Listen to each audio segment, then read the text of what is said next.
Hey guys, welcome to The Reality Pill, a channel solely focused on exposing the abundant hypocrisy of modern dating culture. And of course, here's your meme of the day.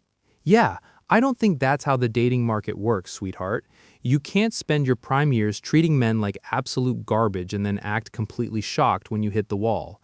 And those same men want absolutely nothing to do with you. The level of delusion is just off the charts. You know, the thing that blows my mind about these people, and by these people I mean modern women over 30 complaining about the dating market, is how completely entitled and contradictory they can be.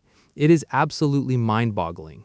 On one hand, they claim they don't need a man, they are strong, they are independent, and they literally look at men as if we are the enemy. But on the other hand, they absolutely demand that a top-tier man sweeps in, pays all their bills, funds their lifestyle, and gives them the traditional fairy tale ending they did absolutely nothing to earn. It's unbelievable. I mean, the lack of self-awareness and the blatant hypocrisy is just staggering. They want traditional benefits without exhibiting a single ounce of traditional behavior. Let me show you guys exactly what I mean by that and exactly what's going on. We got some stuff to get into, so let's roll the tape. Alright folks, so we've got a modern woman here explaining her dating standards and dropping her financial requirements for any man who even looks in her direction. Take a look. I will never be with a man that wants to go 50-50 because that's not the type of lifestyle I want to live with a man. I could literally just be by myself and take care of myself 100%. Oh God. I'm not going to put myself in a position where someone's going to tell me that I have to bring home X amount of money and do these things to be with them. Like, I will are you just my be pimp? the fuck alone. But then that upsets you guys. Oh, well, you should want to help your partner. You should want to do this. You do what's right for you and I'll do what's right for me. And it's not hard to find a man that is more than willing and happy to take care of financial responsibilities. Give me a freaking break. What an absolute clown show. Let's break this down. She wants a man who is going to take on 100% of the financial responsibilities. She absolutely refuses to go 50-50. She wants a traditional provider who is going to pay her way through life because, in her own words, that's not the type of lifestyle I want to live. Basically, we have a woman who wants to be treated like a traditional 1950s housewife when it comes to the man's wallet, but she wants to act like a loud, independent, modern boss babe when it comes to her own accountability. And now, obviously, here's the problem. What are you bringing to the table? If you are demanding a man who makes six figures, which, by the way, is a tiny fraction of the male population, and you're demanding that he covers all the bills, pays for all the dates, and acts as a human ATM, what exactly is the return on his investment? Are you traditional? Are you feminine? Are you cooperative? Are you bringing peace to his life? No. You are bringing an absolute mountain of attitude, entitlement, and a massive list of demands. I am baffled. I'm sitting here asking myself, what the hell is she even talking about? It's not hard to find a man that is more than willing and happy to take care of financial responsibilities. Yeah, oh, absolutely. Because high-value men who bust their backs to build wealth are just lining up around the block to hand their hard-earned money over to a woman who refuses to act like a partner. That makes total sense. No, it doesn't. And of course, it gets even worse. Because this level of financial entitlement didn't just happen in a vacuum. These are the exact same women who simultaneously look at men with utter contempt. They want us to provide, protect, and pay for their entire existence. But how do they actually view the men they expect these traditional benefits from? We've all seen this trend going around. Let's look at what happens when you ask modern women if they would rather be stuck in a forest with a man or a wild bear. Would you rather be stuck in a forest with a man or a bear? A bear. A bear. A bear. I trust them more. Bear. A bear. I like men. Well, I guess with a bear, I can run from it. Probably a man. Why? Because there's some good ones out there. A bear.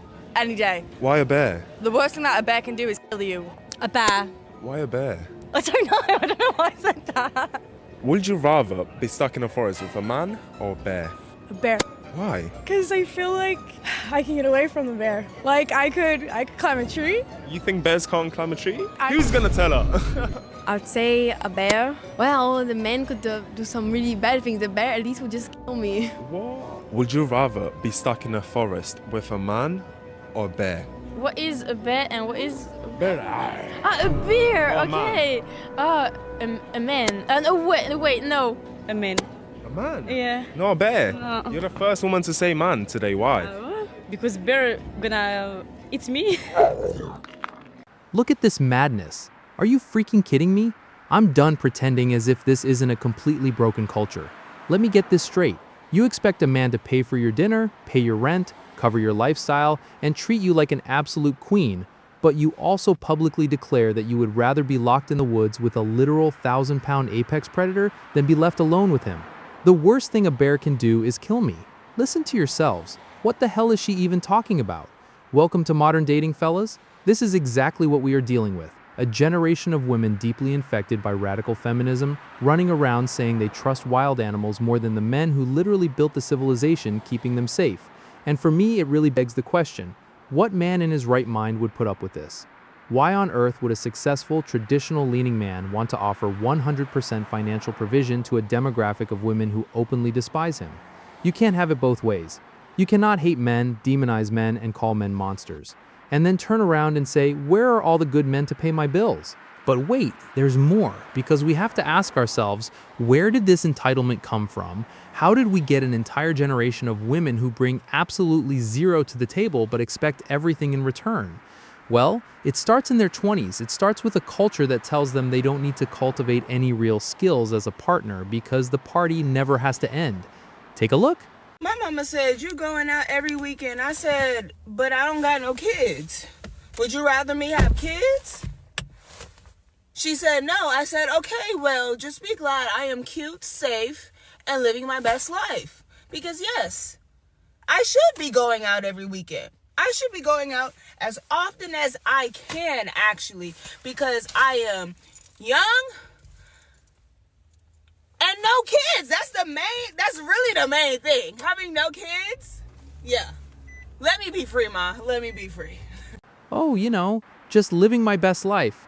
Yeah, because going out to the club every single weekend in your 20s and racking up a body count is definitely the recipe for securing a high-value husband later in life. Biology doesn't care about your feelings, and the market doesn't lie. This is the exact progressive lie that modern women have been fed since day one. They are told they can spend their absolute prime dating years being young, wild, and free. They reject the good, stable men at 25 because those men are boring or building their careers. They chase the top 5% of bad boys. They party every weekend and they accumulate baggage. And then what happens? They hit 30. They hit 35. Suddenly the club isn't so fun anymore. Suddenly they want that traditional man from our first clip to swoop in and pay for everything. But guess what? That high-value man doesn't want a 35-year-old former party girl with a massive sense of entitlement and a hatred for men. He wants a younger, cooperative, peaceful woman. Welcome to the wall. The wall doesn't forgive. So all the men from my previous post saying that they have found peace by being alone and they're not trying to date because they just want peace. Are you trying to say that we don't bring peace to your life? I have to disagree. I do not think that if a woman that you so desired was available to you, you would choose peace over commitment, sex, good meals with conversation, and things like that. So I'm going to call your bluff because I don't think that's true. This, by the way, is not police lights. This is some kind of flashing light in a parking lot. I'm not quite sure what it is. But anyway, again, calling your bluff. Okay? Are you trying to say we don't bring peace to your life? Yes. Literally, yes. That is exactly what we are saying, she says. I'm calling your bluff. What she means, I am absolutely terrified of a reality where men no longer find my validation necessary to survive. I refuse to take any lecture from a post-wall woman sitting in her car alone, trying to dictate to men what brings us peace. Notice the sheer arrogance here. She cannot even fathom that a man would voluntarily choose a quiet house, his hobbies, his retained wealth, and his sanity over the absolute nightmare that is modern dating. She thinks she's offering good meals with conversation. Yeah, right. If we look back at the first two clips, the conversation modern women are offering is demanding we pay all their bills and telling us they'd rather be eaten by a bear than sit next to us. Who the hell would want to give up their peace for that? This is the ultimate reality check. Modern women spent their 20s screaming, I don't need a man. They established completely unrealistic standards. They demanded a 6-foot, 6-figure man who will go 100-0 on the bills. And when men finally said, you know what, keep it, I'm gonna go play golf and enjoy my hard-earned money in peace, these same women short circuit. They literally cannot process the rejection. So we've got women demanding traditional treatment while offering nothing traditional in return. We've got impossible financial standards paired with an ideological hatred for the very men they expect to provide for them. We've got an entire generation of women wasting their youth in the clubs, hitting the wall, and then screaming into their front-facing cameras that men finding peace is just a bluff. This proves that modern dating culture has become completely broken. This is what modern feminism has created. They promised women they could have it all. They could act like men, sleep around like men, hate men, and still get the traditional Prince Charming whenever they felt like settling down. And now that the bill has come due, the consequences are very, very real. That essentially tells you everything you need to know about modern dating. And so, yeah, brothers, here's what you need to understand. Make no mistake, your peace is your most valuable asset. Do not let these entitled, delusional daters shame you out of it. If a woman comes to you demanding that you pay for her entire existence while she brings nothing but an inflated ego and anti-male rhetoric to the table, walk away.